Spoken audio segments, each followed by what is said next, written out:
Arsenal have set a £65 million limit to the deal for Viktor Gyökeres. Another twist in the tail for the Sporting Lisbon striker. We're delving into that, plus big updates from Fabrizio Romano. Man United start talks with Ekitike and Victor Osimhen, along with 7 other clubs across Europe.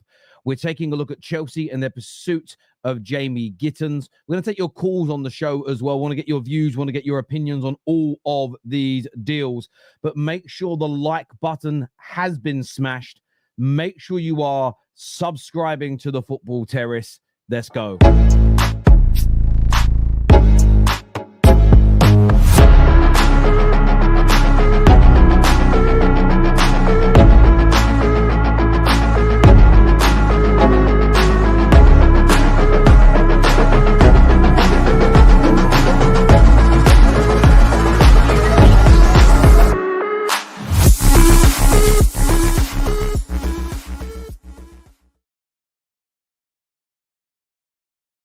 Good morning, ladies and gentlemen. Welcome back to the Done Deal show on the Football Terrace. So much happened last night. Massive breaking news regarding the priority for Viktor Gyökeres, for him to join Arsenal. My biggest fear realized, I've made some plays, I've made some points that, why was the news quiet about Viktor Gyökeres? Why weren't more clubs in for him? I remember Gowick challenging me, saying it's a red flag. And I pointed out, well, maybe he's already picked a club like Man United, so no one else has come in for him. Turns out that's not the case. It turns out he's been waiting for a big club, and that is Arsenal. We're going to give a big update from Fabrizio Romano in a minute, but big talk from Portugal again today about Arsenal setting a limit and potentially freezing this deal. There's so much to talk about, so much to go into, but let's just take a look at the big update last night from Fabrizio Romano, because it's a little different from his tweet. Take a listen. And then, guys, strikers. We have to mention strikers. We have to enter into strikers, because this morning I was telling you how Viktor Gyökeres remains an option for Arsenal in this summer transfer window. And today, the message coming from those close to Manchester United is that they feel, despite calling on daily basis, despite maintaining all the contacts active for Viktor Gyökeres, they feel that the player is giving priority to Arsenal. Arsenal project, Champions League football. So Viktor Gyökeres is giving priority to Arsenal. My understanding is that Gyökeres didn't say, no, I'm not coming to Man United. So Viktor Gyökeres or his agents didn't inform Man United about rejecting the club. Just giving priority to Arsenal as long as the Arsenal option is available on the table. So what happens? Arsenal are talking with Benjamin Sesko. Arsenal are talking with the agent of Benjamin Sesko. Arsenal are working on a deal with Red Bull Leipzig, still no official deal, but still talking to Red Bull Leipzig. So direct club-to-club contact 2 weeks ago and 1 week ago. Direct contact with the agent of the player. So Arsenal are working on Sesko, but it's still not a done deal with the club or with the agent. And for Benjamin Sesko, also, the situation is still open. Then, Viktor Gyökeres opening his doors to Arsenal. So, Gyokeres and Sesko remain the 2 main options. Let's see what Arsenal decide to do, but at the moment we can say that Gyokeres is waiting to understand what happens at Arsenal before committing his future with any other club, because there was interest from Saudi, there was this call from Manchester United on daily basis, as I told you, to be informed on the situation of Viktor Gyökeres. So for sure, Man United keep looking for a striker, and Man United remain interested in the Viktor Gyökeres situation, but now they feel the deal is difficult because the player is giving priority to Arsenal. But as of tonight, still not killing the story between Gyokeres and United, just saying that Gyokeres is giving priority to Arsenal. Then we will be following this story, because for sure will be one of the interesting ones to follow in the next days, waiting first of all to understand how this war between the agents of Gyokeres and the Sporting, I've been explaining you why in the past few videos here on YouTube. But let's see how this war will go, because the agent insists on 65 million euros exit pact for Viktor Gyökeres this summer, while Sporting want more, around 80 million euros for Gyökeres. So the pricing will be an important part of the story to understand if Arsenal will go for Gyökeres or for Benjamin Sesko. So a really comprehensive update there. And first of all, this comment here from Dells that says, this is what Berta does. And it is what Berta does. He works on multiple deals at the same time. This is well documented before he joined Arsenal and since he joined Arsenal Football Club. What's really interesting is that, listen, for me, the way it's been worded, it's not a rejection for United. He prioritizes Arsenal. I'll keep it 100. I see that as a rejection. However, I'll cut to the chase on this one. I've seen a lot of United fans say, well, you know what? If he doesn't want us as a first choice, then I don't want him. See, I also think that's a ridiculous notion. If the only reason he would join us is if we'd pay double what any other club was willing to give him in salary, I'd have a problem with it. But him having a priority over us at this particular juncture, that just doesn't bother me personally. If Arsenal decide to go for Benjamin Šeško, and it opens the door for Manchester United, I, for one, will be absolutely fine with it. So I'm just making a timestamp here. I'd be absolutely fine with it. No doubt about it in my mind. It wouldn't bother me. I don't care that fans would say sloppy seconds and they prefer Arsenal and they prefer this. This has happened so many times in the history of football. It's not something a 39-year-old man gets overly stressed about. And I'll give you an example. Had Arsene Wenger offered enough money and not scrimped, Arsenal would have signed Cristiano Ronaldo instead of us. If Arsenal would have paid Van Persie the right wages, he wouldn't have joined us. There are multiple examples through history where players may have joined other clubs had those clubs got their bids in early enough or offered the right amount of money. So from my point of view, I don't care. Personally, I don't care. And if Arsenal decide to go for Šeško, that's on them. Very good player. That opens up this door.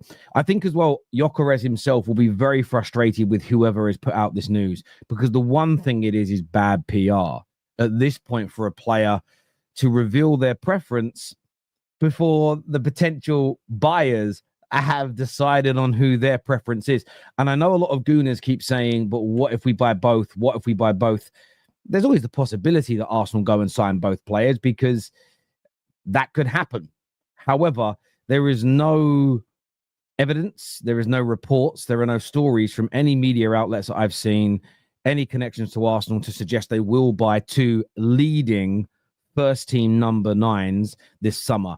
The way that they have been briefing, reviewing, and assessing Šeško is that of a starting 9, not a bit part player. And with the amount of game time that Kai Havertz is going to get, that's been well documented, you wouldn't sign a 27-year-old Gyokeres to be second string. I just don't see them buying Šeško to play sparingly. I know they've got League Cup games, and I know there's a lot of football matches these days, but still. So if that happens, then fair play. There's always a chance, but I don't see it being the case. So look, has he rejected Manchester United? Listen, I'm very happy for that to be the narrative. It doesn't bother me. It's not quite what the media is saying. You've also heard that in relation to Mbeumo and Tottenham now. Ben Jacobs last night on The Last Word on Spurs. Big up everybody over there. They have essentially said that he hasn't rejected Tottenham. He's just chosen Man United as his preference. Personally, I think this, and listen, that comes from Ben Jacobs, who I've got a lot of time and respect for. I've worked with him a number of times. That for me is, again, player PR in case something goes wrong. Of course, Mbeumo is sitting there going, I want Man United. I've turned down the other offers. But he doesn't want that to be the public persona, because let's just say Man United pull out the deal for Mbeumo because they don't want to negotiate with Brentford anymore. Or we get a better option come along, as a case in point. And then I've got to leave Brentford now. I can't go and join a club that I've publicly said I rejected, which is why I think as soon as those tweets came out last night, by the way, I still think Gyokeres wants to join Arsenal as his priority. I'm happy for it to be a rejection, but it's part of the reason why you're going to see a little bit of a not retraction, but changing of that narrative, because Gyokeres and his team know, hang on. If Arsenal decide not to join us, we still need to find a club. We can't have it be out in public that we don't want to join these other teams, because they do, but not as much as Arsenal right now, right? Does that make sense? So I'm very comfortable with it. But look, I'd love to get your views. I'd love to get your opinions on that now in the comments section below. Terry the Spaz is jealous of Wirtz. Why? For praising the deal every step of the way, for saying it's an amazing signing, that I think he'll kill it, that I think he's a game changer in the Premier League, that I make you the favourites to win it. Yeah, I'm frustrated you got him as a United fan, but Clifford T. Alvarez, why are you so angry today? What's that reason? And by the way, speaking of today, happy Father's Day to all the dads out there and the fathers out there and all of you. You know, the present dads, the biological dads, the stepfathers, the brothers that step up, the uncles that step up, grandfathers, all of you. Happy Father's Day. Hope you get sport rotten and hope you have a beautiful day. And Clifford, my old mate, calm yourself down because you wouldn't call me a spaz to my face, would you? You just wouldn't. You'd cry. You'd cry, my little friend. Morning, everyone. Smash the like button whilst you're here. Thank you, Simon, for encouraging everybody to get that done. This here says, move on from Gyokeres. The deal will drag United towards the end of the window and no one will be signed. That's a really fair point. And I heard Mark Goldbridge say this earlier on this morning, and he actually said, I just wish Arsenal would pick their man. He wants Arsenal to just pick their man and get that done and dusted. And he's right. Arsenal are holding up the striker market, I think. I really do. And I think it's because Gyokeres and Šeško both want Arsenal as their primary destination. You've got Uniteds and Liverpools and Chelseas that like Šeško. You've got United that like Gyokeres. You've got Ekitike, who I think is an option for Chelsea and Liverpool. But one, they're asking for a lot of money, Frankfurt. Plus, Liverpool have got other interests as well, like Šeško. They move for Šeško if Gyokeres goes to Arsenal. So it's also about Arsenal making their minds up. But where you're right here, boss, is the story that's come out of Portugal this morning. And I want to read this to you. The Portuguese record. Now, again, yesterday morning, they were seen as completely... And look, this is the thing. They haven't got everything right because they said there was an official bid from Arsenal. That hasn't been confirmed by anybody. Equally, they could have embellished in that. They could have been or told the wrong information. But they did say that the player has rejected United. That isn't the language everybody would use, but there's an element of truth to what they said. That all being stated, they have claimed this morning that Arsenal have frozen their pursuit. Frozen their pursuit, just like, what's her name? Is it Anna? I don't know the characters' names, but it says they've frozen their pursuit of Viktor Gyökeres. They have had enough and feel Sporting's price tag of £65 million. Okay, so that's been translated into pounds by this aggregator. That's around 76 million euros is too high. So again, a new day and another twist to this saga. Are we going to see anything like that come out? Again, let's just play devil's advocate. If the story's true, where the agents and the team around Gyokeres said, hang on, guys, we can't have this rejection story going out in case Arsenal don't sign us. 12 hours later, Arsenal have reportedly frozen their pursuit of Gyokeres after a week of negotiations and talks because they feel the price is too high. And this fits into a lot of the Arsenal fans said last night, that this Gyokeres pursuit could just be a ploy to lower the price for Šeško, to speed the Šeško deal along. And there is an element of truth to that. But look, I'm gonna take the source in the same way that I took it yesterday morning. That could be true. It could be true that Arsenal have frozen their talks and their pursuit for that player. It's not a guarantee. I'm not saying 110% that is the case, but it could be true. I won't ever disregard it. Sometimes it isn't 100% accurate. Sometimes there's, 50% accuracy, 75% accuracy. And that's also down to Chinese, the concept of Chinese whispers or the language that's used. For instance, I went onto the Portuguese record and translated their article into English via the website, just by putting it into English. And they referred to, it says that Arsenal and United are both chasing the Sporting Lisbon number 9 shark. Now, we would never use that language to talk about a striker, not in that way. So sometimes you also got to understand how things translate. Now, I don't speak Portuguese, but how you write a player is picked Arsenal and does not want to play and would prefer to play for Arsenal than play for Manchester United. How does that translate into English? Are there certain accents or phrases or orders of words that take it from a polite way right through to it sounding like a rejection. And that isn't to play the stories down. It's to be honest about things. Because when you go and find an article now on a Spanish or a Portuguese or an Italian website and let Google convert it into English, it doesn't. When you read it in English, you understand it, but sometimes the translations don't make sense. If that makes sense, do you know what I mean? Like we might say, Gyokeres up front is a beast, and we all know what that means. But if you try and translate that into Italian, it might come out as Gyokeres up front acts like a bear, right? Do you get what I'm saying? So sometimes you have to be really, really careful about these translations. You do. Ornstein is a bigger Arsenal fan than Terry, and that's saying something. I have no idea where that's come from. I thought you were going to give us something interesting there. What if the Šeško talks were to push Gyokeres into forcing his way out of Sporting? Again, that could be true, Delts. You absolutely could be right in your thought process on that. No doubt you could be right. 110%. So for me, I'm open-minded to all of these stories. I'm not closing my mind to anything. I have my view. My view is that he prefers Arsenal. Also in my view right now is I still think Arsenal prefer Šeško slightly. And that isn't hopium. That's just looking at the balance of articles and who's printed them. And when it comes to Arsenal, I'm always more weighed towards Ornstein than Fabrizio. And I swear Ornstein touched on Šeško being a really important target for Arsenal. I could be wrong.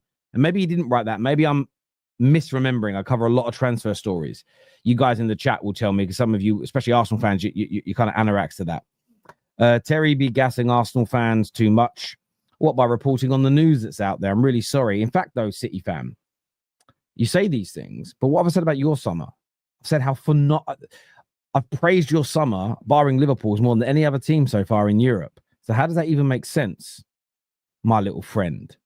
Again, do you know what it is, Clive? I don't know. What's wrong with your life, man? Like, on a real level, Clive, who's not around that you need? Do you want to drop me a DM? We'll exchange numbers. We'll meet and have a cup of tea and coffee, maybe a Sunday dinner. You do seem like you really need a friend. Do you know what I mean? You seem like you really need some love, my friend. So listen, drop me a DM. We can meet, and we'll try. Yeah, I'll do whatever I can to help you. You know, because my feeling is you just need a hug, maybe a shower as well, but you definitely need a hug. 110%. I think you need that, my friend. Big up yourself, Clive. Big up yourself, Clive. One of the other big stories that has emerged this morning as well, that needs some time and needs some attention. I do have the story in front of me here on my bookmarks. I'm trying to get better at bookmarking these stories so I can go back and find them. This comes from Plattenberg, who says that Galatasaray remain optimistic about securing the permanent signing of Victor Osimhen, despite top English clubs having re-entered the race in the past 3 to 4 days. Galatasaray are offering a net salary of 15 to 20 million euros. Now, I want to make that make sense. That is, I mean, let's go to the upper end of that. The upper end of that is a 17 million pound a year net contract. Okay, so 17 million a year.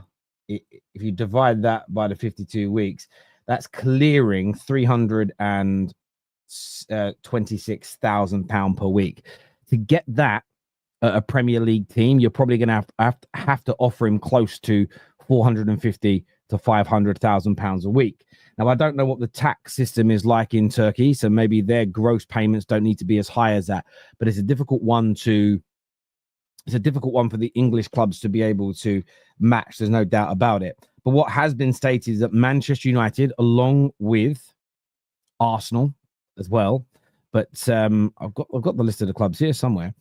Manchester United, Arsenal, Chelsea, Galatasaray, Juve, PSG, and Real Madrid have all looked into him. Now, what's very important to remember about this story and all those clubs going in for him is the next time you're in a debate, why have none of these clubs shown an interest in him?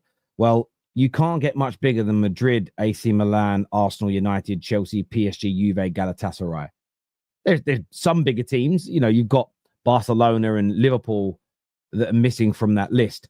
But you've got Europe's two biggest clubs ever in AC Milan and Real Madrid. France's biggest club in PSG. England's biggest. You've got you've got three of the four biggest English clubs in Chelsea, Man United, and Arsenal. Only missing Liverpool on that list.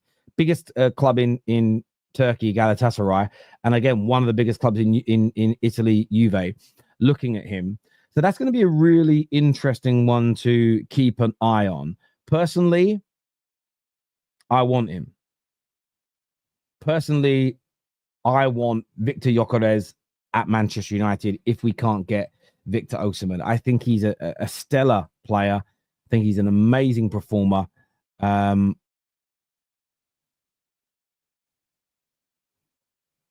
Sorry, my dad just sent me a message about his dog. I was reading here. Terry trying to rival better help. I don't even know what that means. That's not even English, bruv. It's not even English. But yeah, it doesn't even make. I'm dyslexic. Maybe I've read it wrong, but I don't know. But yes, so I hope we go for him. For me, if we can't get Gyokeres, who's my number one choice, my number two choice was always Victor Osimhen. The problem here is the salary that he's commanding. There have been a lot of other stories that United is a preference and a dream club and he'd do anything. It isn't about money. Well, if this is true, then he would accept a lower wage to come and play for us if we aren't willing to pay. And I just don't think we are. We are not going to get anywhere near 400k a week. I don't think we'd go above 300k a week for any player in the world right now. If I'm being absolutely honest, I don't think Manchester United can or would do it. But I do hope that is true. And I'd love to get your opinions on that in the comment section below. Where do you think Osimhen ends up? Would it or could it be the Premier League? I'd love to get your views and opinions. Aside from that, there is also contact with Hugo Ekitike. This is Fabrizio speaking about that last night. And then, guys, it's also important to mention two more stories. One is Hugo Ekitike. Because Manchester United had contact with the agents of Hugo Ekitike, my understanding is the following. For Ekitike, call from Chelsea. Chelsea called Eintracht last week, not this week 0 contacts. Last week, a contact between the agents and Chelsea, asking Eintracht how much they wanted for Hugo Ekitike. The answer was 100 million euros, and that's something that Chelsea, as of today, then tomorrow, I don't know, but today, Chelsea are not willing to pay. So Chelsea remain interested in Ekitike, but only if the price changes during the transfer window. That was about Chelsea. Liverpool are interested in Ekitike, are a solution for the player in case they find a solution for Darwin Núñez, but my understanding is for Darwin Núñez to leave, for Darwin Núñez to go, with Napoli interested, clubs from Spain, clubs from Saudi.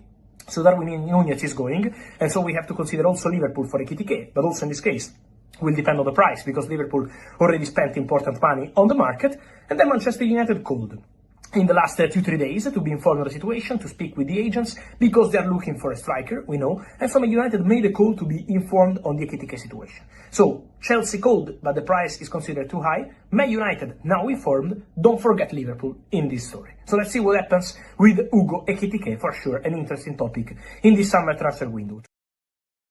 Do you know what? It's an accent thing, and I don't mean this to sound offensive. The way he says Ekitike is so it rolls off his tongue brilliantly. It makes me laugh. But yes, Hugo Ekitike, 2 or 3 calls from Manchester United into his camp to see the situation, to see whether there would be an appetite from the player to potentially join United. There is believed to be some. However, in this situation, it's not overly different from what we have witnessed already with Delap and Gyokeres.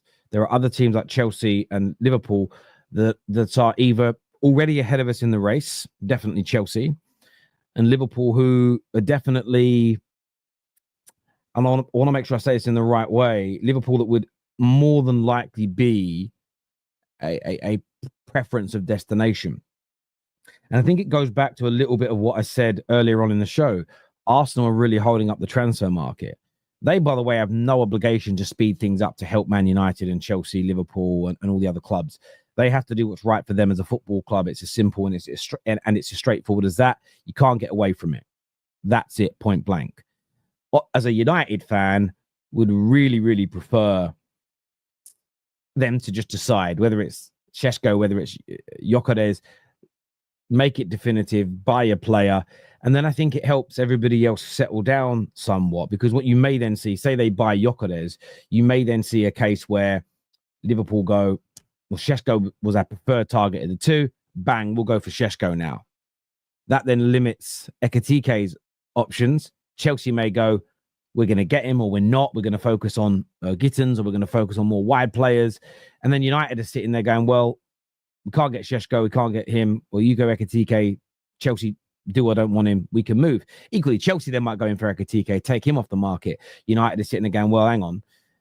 A number of the teams now, Arsenal and Chelsea, that were looking at Osimhen. There's an opportunity there, maybe.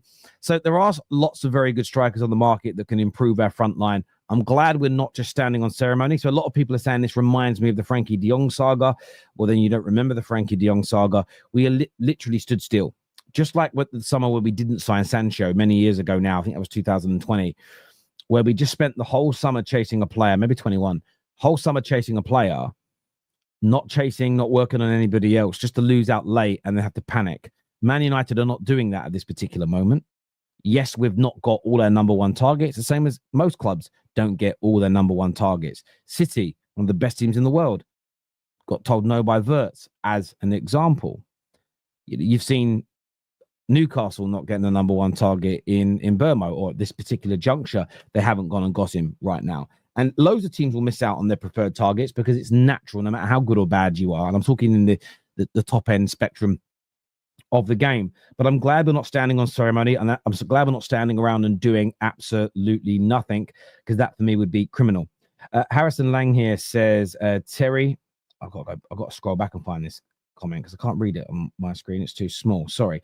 He says, Terry, that Jacobs clip on Mbeumo was hilarious. Those Spurs fans had clearly convinced themselves they were getting Mbeumo, and so have rivals. Very strange considering the report from tier one journos.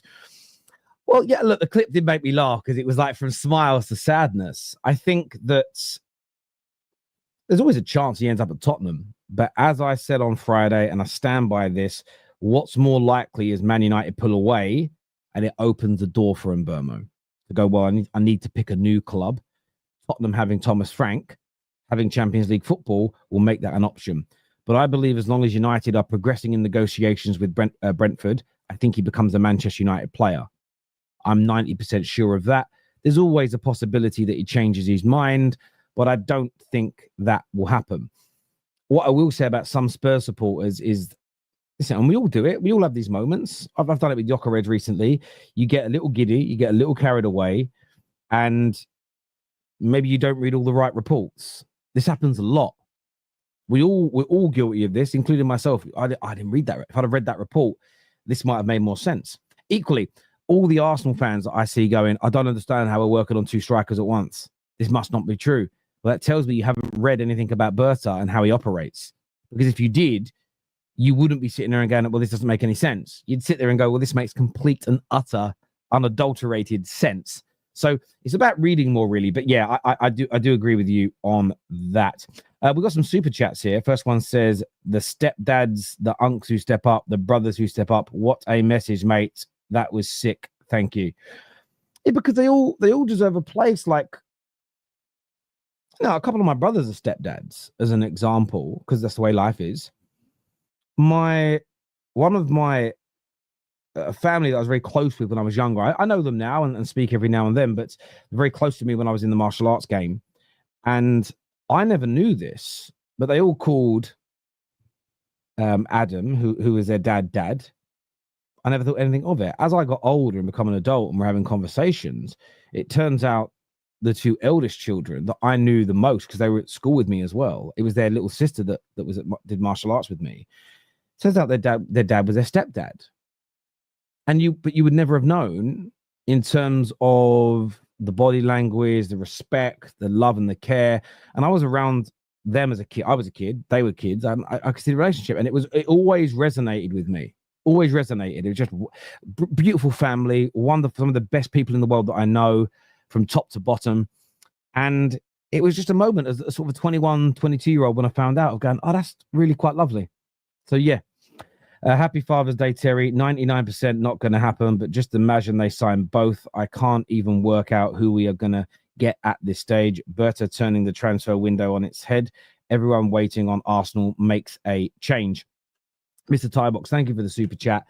Yeah, Arsenal certainly turned it on its head. Arsenal they're kind of the lead protagonist in this race for strikers. There's no doubt about it. And listen, I said it last night. I'll say it again. If Arsenal sign both, I make them favourites to win the Premier League. That's it.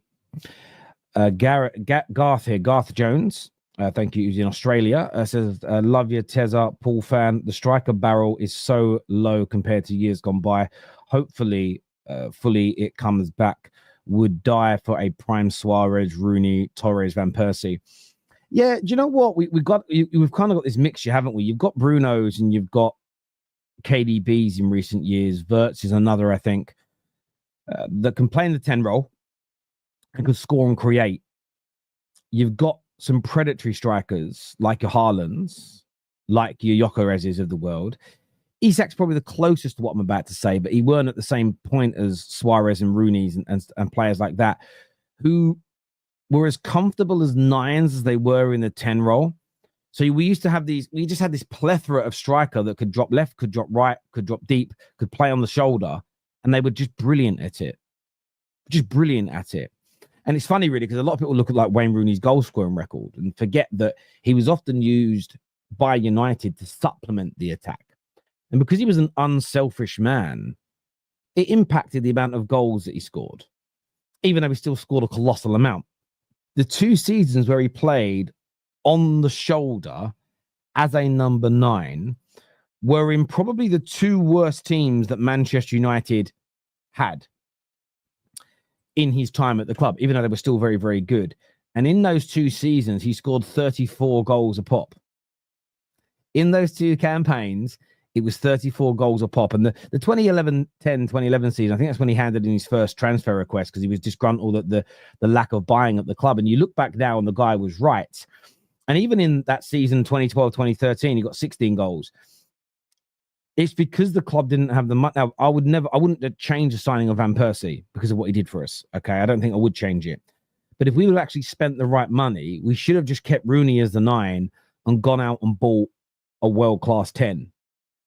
We should have gone out and bought a world-class left and right-sided attacker. You know, that was in a time where you saw Ribéry and Robben at Bayern Munich as an example. That was where you saw the Ozils and the like of this world and the Wesley Schneiders killing it for the Inters and the Real Madrids, respectively. And Glazonomics and a lack of spending at that point, especially with that Ronaldo money from the summer of 2009, really impacted that. So when Rooney was in his pomp, he was often being moved out to the left and the right in the 10 role.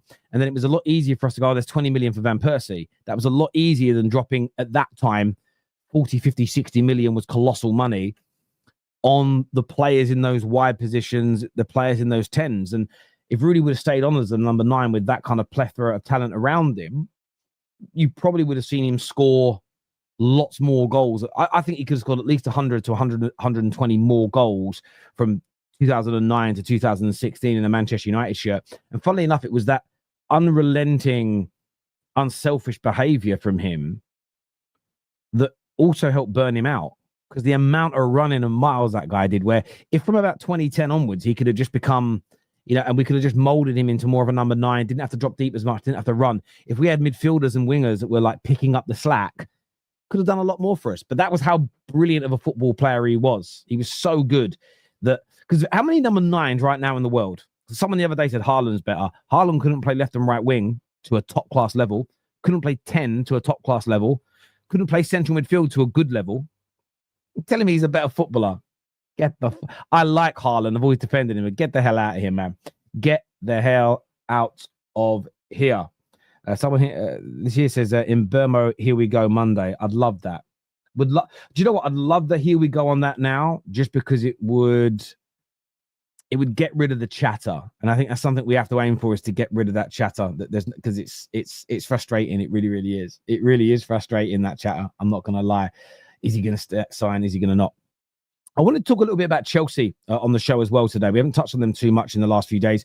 We're going to be live tonight after their game at the World Club Cup. I'm also doing a live watch along for Goldbridge. 1 second. 1 second. I thought Chelsea playing today, or are they tomorrow? I thought Chelsea was today. I could be wrong. No, they are tomorrow.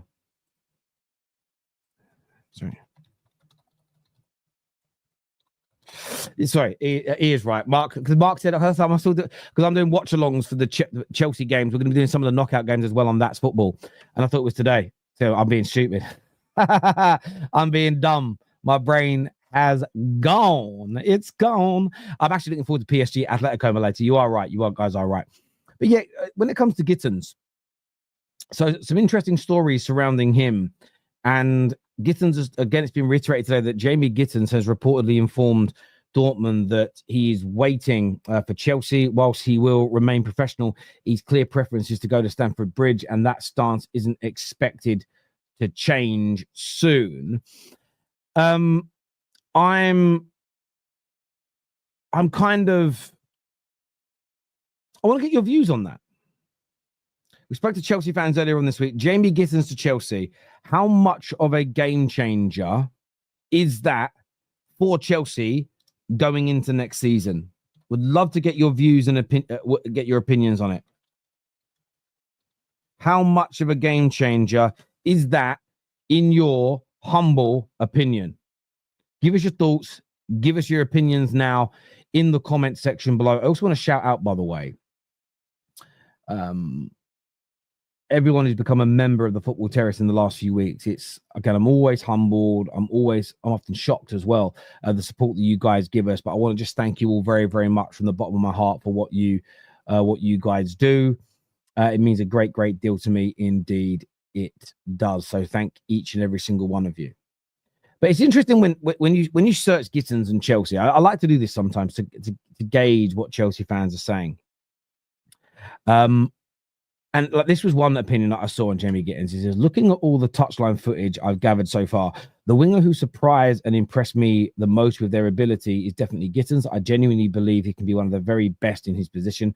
Chelsea are onto something big if they get it done. That's one opinion. Again, it's a fair play. This here says this is who Jamie Gittens is going to become at Chelsea and develop into. He is going to be the left winger for England soon, going to be a star for his country. And it's obviously they're actually showing like Raheem Sterling footage, saying like a young Raheem Sterling, and he'll go on to that next level. There's a lot of statistics here that show very good statistics of carrying the ball via dribbling and progressing the ball via passes and crosses. And when you look at Gittens, quite low. It's in the bottom half of the via passes and crosses. But it says advanced winger template, creation versus dribbler. So, but the creation via dribbling absolutely leaves so many other attackers behind. I think he's a tremendous talent. I really do. My only concern is, will he have an instant impact? And I know there are Chelsea fans who think, I've seen a comment here saying Gittens on the left, Esteval on the right, and then same guy says Gittens on the left. And I understand from a talent and ability wise why you want to do that. My only concern for Chelsea is the age. My only concern for Chelsea is, are they ready to have that impact today? And I know there are a lot of Chelsea supporters who view this through the lens of we're on a journey, we're in a process. We don't need the players ready today. We don't need the players ready at this particular juncture. It can come later down the line. And as much as I see their point and I understand, isn't an argument for buying a player or two that are 2 or 3 years older, maybe slightly more expensive in terms of salary, but that are ready to deliver straight away. For instance, Nico Williams is young, but got an abundance of experience at the highest level. Yes, Barcelona are reportedly leading the race. Yes, the wage demand is much higher than Gittens. But wouldn't that move the needle more? It's an objective question from me to understand the viewpoint of you, the Football Terrace community, on this. I really would love to know what you think and feel. I'm amazed Chelsea fans can even name all their players. Well, look, there's a lot of Chelsea fans that are really upset with the way they're moving. Every day, I don't know who this player is, but because for whatever reason, I hadn't personally heard of him. But Ben Jacobs, I'm going to go find the tweet now. But Jacobs had tweeted about this last night or yesterday. It was about a player. No, where's it gone? Where's it gone? I can't find it. Here it is. It says that he understands that Kendry Paez will now travel to America and stay with Chelsea during the Club World Cup. He is not registered as a player, but at least not for the first part of the tournament. However, he will stay with the team and join training sessions. He says it's worth noting that it's always Chelsea's plan regarding the Club World Cup. But when you look at the quote tweets and the replies, so the replies underneath from CFC Pies, so strange. CF Chris, who's a Chelsea fan, we're so poorly run. What is the point of this? What are we doing? I want to see my boy in action. This club's run so badly. I don't understand our actions. Why are Chelsea? Why are my club Chelsea acting so badly? CFC Decento, and these are big accounts, by the way. These are all 7, 10, 30, 50,000 plus accounts. This is so weird. We're so badly run. We are a clown club. There's a lot of anger from Chelsea fans online, and I'm not for a moment suggesting that it's every single Chelsea fan, because it isn't. Okay, I didn't know they signed him 2 years ago. I am saying there are so many Chelsea fans that are fuming, though. There are so many Chelsea fans that are very, very angry indeed in relation to this. And I just wanted to understand the dichotomy that's going on at the moment. You seem to have Don, Ches, that are stay relaxed. It's going to be okay. There's nothing to worry about. And then there's nothing in the middle. And then you get, this is a joke. This is crazy. I don't really understand what's going on. Now, there probably are people in the middle that are silent. You probably find the majority are in the middle and are silent, to be fair. That's normally the case in life. You get the extremes. I never go with the extreme on any end, you know. The world's going to end. There's going to be a financial crash that ends the world versus there's nothing wrong with the finances. I don't believe either. I believe there's something nearer the middle that's normally the case, right? I never believe the extremities. Rarely in life do I believe them. I always think, and there's so many things you could refer that to that are currently going on in the world. Whenever I want to know the truth, I look at the extreme end of both sides, and I draw a line in the middle and go, that's probably the truth there. The truth's probably right there. And I'm talking about the extreme ends, right? It doesn't mean I'm on any one side. Like the extreme, like the extreme ends of spectrum. So imagine I'm the middle, right? You could have one person's truth, another person's truth, and the middle is where I am. You could also have this, by the way. You could have like one person's truth is here, another person's truth is there, but where I draw the line is more here, right? Do you get my point? That but it's maybe not always in the dead center. But you know, I never listen to the extremity anyway. So I don't always go to the middle. Sometimes you're nearer to the extremity, but never at the full. I never go to the full arc. I never go right through the arc. I can't do it. There's something about it that just makes me very untrusting. So I don't believe that this is how all Chelsea fans feel versus this is, you know, they're all relaxed. But it's a really interesting dichotomy. It's a really interesting view, kind of looking at that and reviewing it online. And I would just love to get your views, your opinions. A jobless crew here says Maresca knows how to manage a squad even if we sign 100 plus players. Maresca is going to pick his 28-man squad and tell the rest to fuck off. This here from Gab says Chelsea signs young players. You don't get worked up by why are people getting worked up by a 21-year-old? I don't. Well, why are they getting worked up by a 21-year-old Turkey? Well, where I would disagree with you is a lot of us predicted good things from Palmer when you signed him. A lot of us predicted good things from Caicedo. A lot of us predicted good things from Fernandes. There are certain young players Chelsea have signed because there's hype around them. There's an expectation. There's what could this person deliver? How good could they become? There are other young players that are more obscure that we've not heard of. So thus, people say, well, why are you signing them? No one knows about them. No one cares about them. Thank you. This is 42 months a member here. I want to thank you so much, Shai, that says, good morning, Terry. I hope you and your family are good. Excited for the season, hoping for silverware. A pleasure watching the terrace, and big up to Pastor KJ. Thank you so much. That's 42 months as a member. You can see it more on the here. 42 months as a member. Thank you so much. I appreciate that massively. I really, really do. And yeah, my family are all good.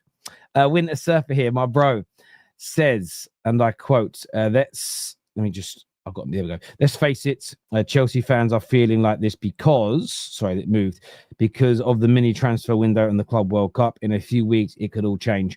That's a really good point. And I know people want to go and win that and you wanted deals over the line. At the same time, do you know where I'm going to back Chelsea a little bit here? And I thought about this after I spoke to the boys on Tuesday or Wednesday last week.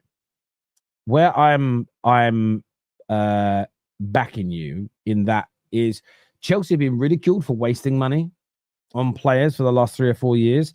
So the fact they felt that they were being strung up and taxed for being in the World Club Cup and it would cost them extra millions, I think you've got to a degree. I think you've got to respect that a little bit. Great point. Wiz here. By the way, when you say, I saw your emoji and I was like, Techno Gym, I've got that. As in, sorry. That is a weird noise coming out of my phone. I was like, yeah, look, I've got that app. Because my gym, some of the machines in my gym use Techno app. There it is. I was like, I know that, when you see a logo, like, why do I know that logo? And I'm like, yeah, there we go.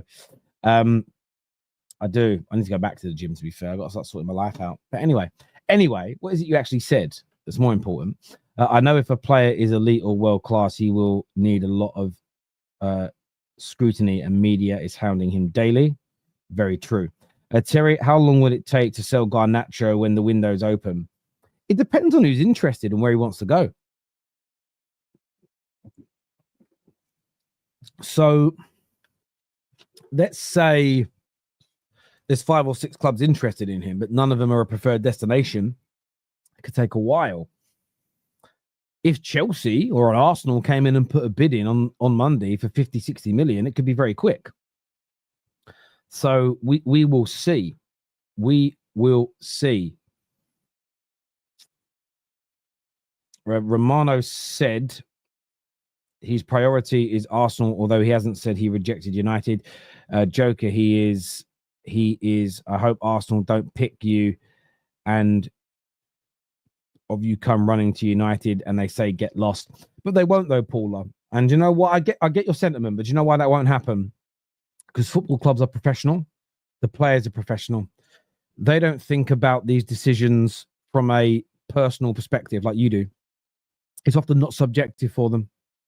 It is often very much just where's the best for me right now in my career. And that's why I think there's still a chance for United. However, the club are not banking on that. The club are looking at alternatives. They're looking at different players because there is the real distinct possibility that the player goes elsewhere. So I'm not happy about that. But equally, if Arsenal go for Šeško tomorrow, it then makes it almost a certainty that United become the favourites from that point. If it is true that Arsenal opted against Gyokeres, would you still sign him knowing United is his backup plan? Would you rather a player who wants a club first choice? I'd still sign him, yes. I look at it this way. It's not like you're picking a wife. So I'm talking to you, KJ, because I know that you've already got one. But, it's not like you're picking a wife. It's not like you're dating a woman and she says, look, we can become steady. We can get together. We'll even get married. But I've just got to see if Johnny wants to marry me first. That's not what you want. You want the person you marry to be the love of your life and vice versa. In the professional world, and I'll give you a great choice of this, KJ, and I'm going to out KJ now. Do you remember, KJ, when I offered you a job at the Football Terrace? And you said no. You said it wasn't for you at that moment. And then, in fairness to KJ, the role was a little different. What I wanted him to do is a little different. And then, this is why I actually have sympathy when we got rid of Dan Ashworth. Because after 5 or 6 months of having somebody else do the job, I realized, actually, I don't quite need what they're doing. I thought I did. And then in reality, I was like, no, I need more of this. So that individual was given their notice, and we carried on paying them until they found another job, because that's what we do. We don't just move people on as best we can. And then I went back to KJ, and KJ said, actually, I thought about it, and I think the job is for me. And then KJ's been here ever since, and it's been great. So on a professional level, I don't mind. As long as, and this is the only caveat I put into this, KJ, is as long as, and KJ isn't exposed, it's life. Come on now. It's a bit of a joke, and he is the best. You're right. Terry holding grudges. Yeah, of course I do. So for me, the only caveat I have in this would be, say Arsenal offer him 200 grand a week and he would accept it. But then he says, but to go to Man United, I want 350. Then I'd say no. Because then for me, you're only coming to us if we pay you an extortionate amount more money than other clubs. Then I would say walk away. Because yes, like that for me, that kind of additional compensation of not being in the Champions League is too high. If it was an extra 10, 20,000 as a little bit of a make weight, I'd get it. But even then I'd bonus it. I'd say, no, I won't give you an extra 20 grand a week. I'll give you an extra 40 grand a week, but we'll pay it in a bonus if you score 30 goals in all comps and we get back into the Champions League. So, yeah, I would still be open to it personally. From my perspective, I would. It wouldn't bother me at all. Not at all. You're a salty guy, Terry. Why would you talk about this? What's this got to do with anything? It's got everything to do with it, my friend. It's because when KJ said no, the job offer was actually slightly different. But at that moment in his life, I'm not going to speak about this stuff because it's personal. He had other things going on that he wanted to pursue. He didn't say no to me because he didn't like me. He didn't say no to me because he had no desire to be here. He didn't say no to me because he didn't like the Football Terrace. It was circumstantial and things that at that time were better for him. But his circumstances changed, ours changed, and our requirements changed, and it married up, and it's been fantastic.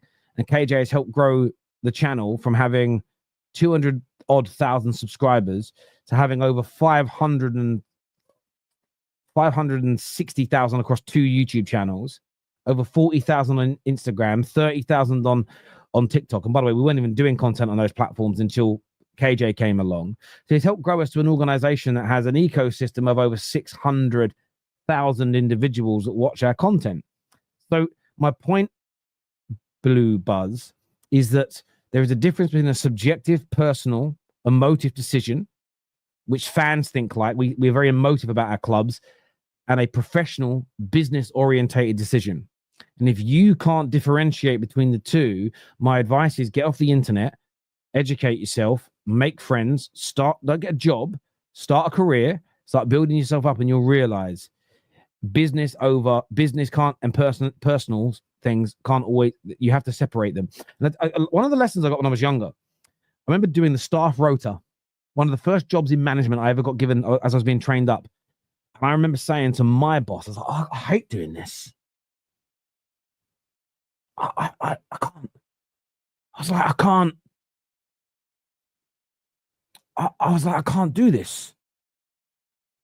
Why? Well, this person wants this day off and this person wants that day off. And we're really busy on these days and I can't, they don't want to be in here and I don't want to upset people.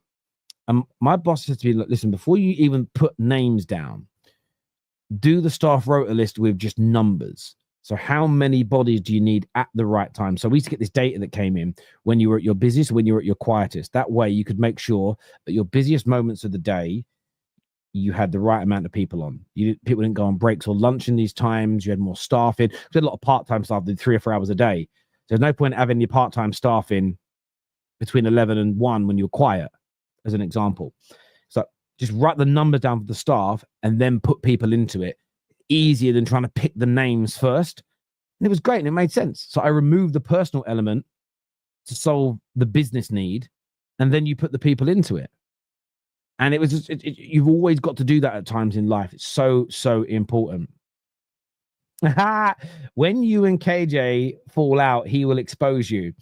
This is the great thing about me and KJ. If KJ left tomorrow for any reason, there would be nothing like that that could ever be said. One, because I know me. Two, I'll tell you something about KJ. It's not a secret. It is what it is. KJ got married last year, and it was all his friends and family there. This man, a couple of his aunties didn't like this because they had to move, right? Big up auntie. But KJ moved me into the rows where his closest friends and family were to sit there. KJ just isn't my employee. KJ is one of my best friends. KJ is one of my brothers. KJ's family. So I can assure you, I have absolutely zero concern of anything like that happening whatsoever. Zero. Absolutely none. Now I've said that, KJ. Don't ruin it.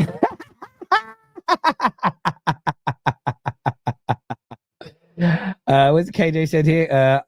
So I'm perfectly fine with Terry talking about how I joined TFT. I've also explained it to people many times when they have asked. It's all good because it's not.